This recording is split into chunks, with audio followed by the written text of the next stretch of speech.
first time in 12 years, we will have a new mayor and possibly 2 new council members. We have many issues before us, such as crime, aging infrastructure, strengthening the downtown, and the economic situation downtown. Streamlining and removing duplicating services. We need to make our city a welcome place to do business. Every issue we face comes down to government efficiency, reducing the tax burden on our citizens and businesses. And how do we do that? First, we have to take a look at the city and our county 30 years in the future and from 30,000 feet. Asking the questions, what will our city and county look like in 30 years? Will it still be divided into 2 governments with duplicating services, or will it be one government serving all the citizens of our county? City residents must ask themselves, do we still want to pay for 2 governments? Is it time that we take a serious look at the benefits of working with governments? The direction we choose require egos and agendas to be put aside for what is best for our citizens. In the city and in the county, if elected, I will work diligently with all parties at the table so we can begin the discussion and move the process forward step by step. Eventually, this is going to happen because one of 2 things will occur. The tax burden will be so great for the city taxpayers, they will demand relief, or we will see a tremendous reduction in services and they will demand solutions. We need to be proactive and take steps to get to that point. Even if we resolve the tax differential issue with the county government, that will only be a temporary solution. Crime is another issue, and the perception that is put out is often conflicting and confusing.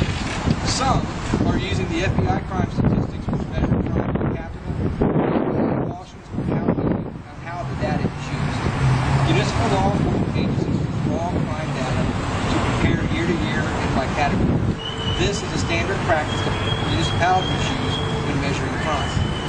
In comparing us to cities our size and not taking into account our unique situation, Salisbury is a regional economic center.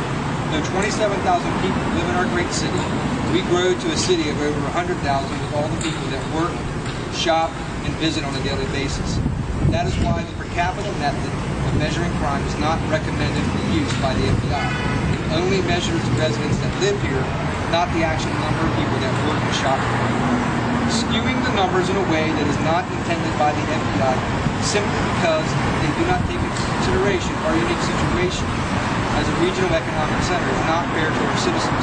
We must present information in the proper way, not to suit our own political purposes. There are many issues that we face, but all these issues cannot be tackled if we fail to address our biggest problem, the stain that has been placed on our city's reputation. For years, the city has been divided into 2 camps, and both sides have been wrong many times over.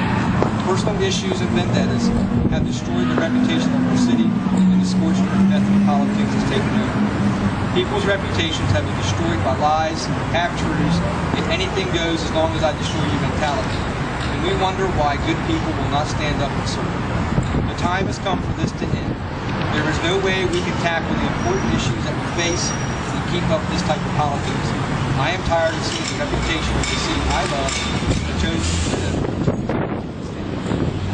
Every candidate in this election, except for me, has been a part of or tied to this discourse. Most of the current players in the political arena, I have never said more than a hi to until this year. I have no personal vendetta against anyone or any group. I just wish to serve and bring positive leadership back into our government. So much mud has been thrown on the wall. It's time that someone stands up to start cleaning it off. I can't do this alone. April 7th, I call upon the voters in District 2 to join me in cleaning off this wall and start the healing process. I call upon all voters in District 2 to go to the polls on April 7th. And most importantly, I call upon voters to vote for Muir Boda to restore the reputation of our city and to promote my vision for utilizing positive leadership. Thank you.